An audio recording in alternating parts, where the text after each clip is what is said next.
Assalamualaikum warahmatullahi wabarakatuh. Alhamdulillahillazi anzala sakinata fi qulubil mu'minin liyazdadu imanan ma'a imanihim.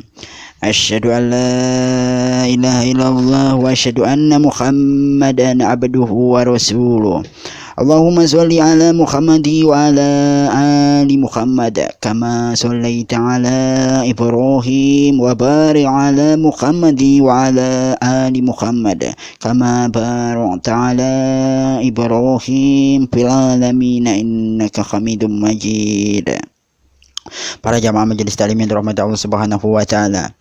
Agama Islam hadir sebagai agama yang membawa rahmat bagi seluruh umatnya. Kehadirannya telah ada sejak ribuan tahun yang lalu. Agama Islam pun telah melahirkan banyak salafus soleh. Pengertian salafus soleh secara etimologis berasal dari ungkapan salaful insan yang artinya orang tua dan kerabat yang telah mendahuluinya, yang berasal dari kata dasar salaf yang artinya dahulu atau telah berlalu. Jadi generasi pertama dari para sahabat dan tabi'in disebut salafus soleh. Secara terminologis yang dimaksud dengan kata salaf adalah para sahabat Rasulullah SAW dan orang-orang yang mengikuti mereka dengan baik yang disebut dengan tabi'in, serta pengikutnya yang disebut dengan tabi'ut tabi'in, juga para ulama Islam yang memiliki keilmuan dan kedudukan tinggi dalam agama serta diterima oleh kaum muslimin secara generasi ke generasi. Sebagaimana sabda Nabi Muhammad SAW yang berbunyi, Inna Allah azza wa jalla iza arada rahmata ummatin min ibadihi qabat nabiyaha qablaha faja'alahu laha farakhaw wa salaban baina yadayha. Sesungguhnya Allah bila menghendaki rahmat untuk satu umat dari hamba-hambanya, dia mencabut nyawa Nabi mereka hingga ia menjadi pendahulu bagi mereka. Di kesempatan lain Rasulullah SAW berkata kepada Siti Fatimah, wala urani illa kau khadaru ajali wa innaka awwalu ahli luhuqu bi wa ni'mam malapu ana laki. Aku merasa ajalku segera datang dan sungguh engkau adalah keluargaku yang paling dulu berteman denganku. Sesungguhnya aku adalah pendahulu yang baik bagimu. Ketahuilah salafus soleh merupakan generasi yang baik, yaitu sebaik-baik generasi yang perjalanan hidup mereka dipenuhi dengan teladan yang baik karena sanad keilmuan dan kehidupan mereka begitu dekat dengan Nabi Muhammad SAW. Oleh karena itu setiap muslim dianjurkan untuk selalu mengikuti mereka dan menyandarkan perkara agama kepada mereka, sebagaimana firman Allah Subhanahu wa taala yang tercantum dalam surah An-Nisa ayat 115 yang artinya, dan barang siapa yang menentang Rasul sesudah jelas kebenaran baginya dan mengikuti jalan yang bukan jalan orang-orang mukmin, kami biarkan ia berkuasa terhadap kesesatan yang telah dikuasainya itu, dan kami masukkan ia ke dalam jahanam, dan jahanam itu seburuk-buruk tempat kembali.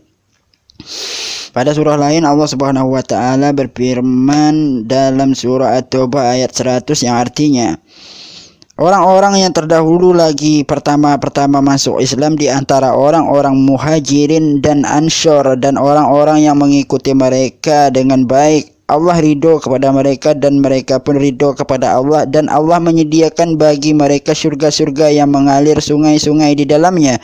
Mereka kekal di dalamnya selama-lamanya. Itulah kemenangan yang besar.